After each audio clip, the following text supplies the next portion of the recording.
ভয়াবহ যুদ্ধ পরিস্থিতির মুখোমুখি দাঁড়িয়ে বিশ্ব। সময়ের সঙ্গে সঙ্গে তৃতীয় বিশ্বযুদ্ধের শঙ্কা আরও ঘনীভূত হচ্ছে।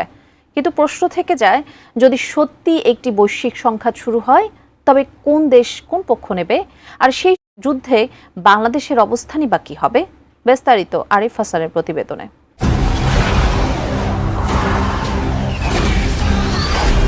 বিশ্ব রাজনীতির উত্তপ্ত পরিস্থিতিতে তৃতীয় বিশ্বযুদ্ধের আশঙ্কা এখন আর নিছক জল্পনা নয়। ইউক্রেন যুদ্ধ, তাইওয়ান প্রণালীর সামরিক উত্তেজনা, মধ্যপ্রাচ্যে ইরান ইসরায়েল দ্বন্দ্ব, গাজা ইসরায়েলি আগ্রাসন এবং উত্তর কোরিয়ার পারমাণবিক উচ্চাকাঙ্ক্ষা সব মিলিয়ে বৈশ্বিক স্থিতিশীলতা এখন প্রশ্নবিদ্ধ। যদি সত্যি একটি বৈশ্বিক যুদ্ধ শুরু হয়, তবে কোন দেশ কোন জোটে দাঁড়াবে? বিশ্লেষকদের মতে সম্ভাব্য যুদ্ধের ক্ষেত্রে যুক্তরাষ্ট্র নেতৃত্ব দেবে পশ্চিমা জোটকে। এই জোটে থাকবে যুক্তরাজ্য, ফ্রান্স, জার্মানি, জাপান, দক্ষিণ কোরিয়া, অস্ট্রেলিয়া এবং ন্যাটো সদস্য দেশগুলো। ভারত সরাসরি অংশ না নিলেও কোয়াড এবং আকুসের মাধ্যমে পশ্চিমা ঘনিষ্ঠ মিত্র হিসেবে থাকবে বলেই ধারণা।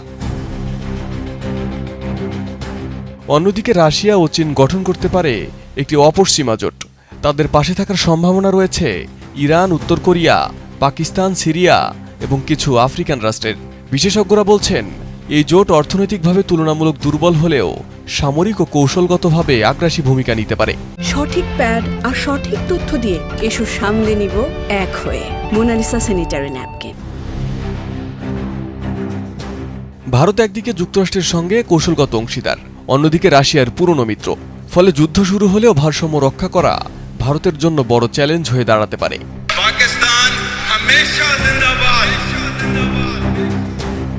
অপরদিকে পাকিস্তানের অবস্থান তুলনামূলক স্পষ্ট।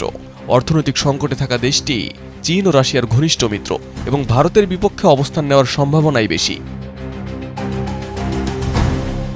বাংলাদেশ বহুদিন ধরে সবার সঙ্গে বন্ধুত্ব, কারো সঙ্গে বৈরিতা নয় নীতি অনুসরণ করছে। দেশটি যুক্তরাষ্ট্র, ভারত ও চীনের সঙ্গে সমানভাবে কূটনৈতিক সম্পর্ক বজায় রাখছে।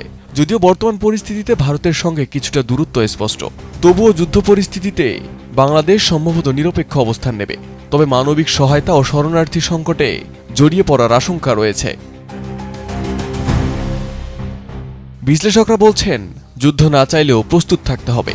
বাংলাদেশের জন্য বড় চ্যালেঞ্জ হবে কৌশলগত ভারসাম্য বজায় রাখা, বিশেষ করে যখন একদিকে চীনের অর্থনৈতিক সম্পর্ক, অন্যদিকে ভারতের ভূরাজনৈতিক ঘনিষ্ঠতা এবং পশ্চিমাদের উন্নয়ন সহযোগিতা রয়েছে। এদিকে সৌদি আরব, তুরস্ক ও ইরান, এই তিন দেশের মধ্যে দ্বন্দ্ব থাকলেও তারা গুরুত্বপূর্ণ ভূমিকা পালন করতে পারে। ইরান স্পষ্টভাবেই রাশিয়া চীন জোটে যাবে বলে ধারণা করা হচ্ছে, যদিও সৌদি আরব ও তুরস্কের অবস্থান এখনো পুরোপুরি নির্ধারিত নয়। বিশ্বযুদ্ধের সম্ভাবনা বাস্তব হয়ে উঠলে গড়ে উঠতে পারে নতুন বিশ্ব মানচিত্র।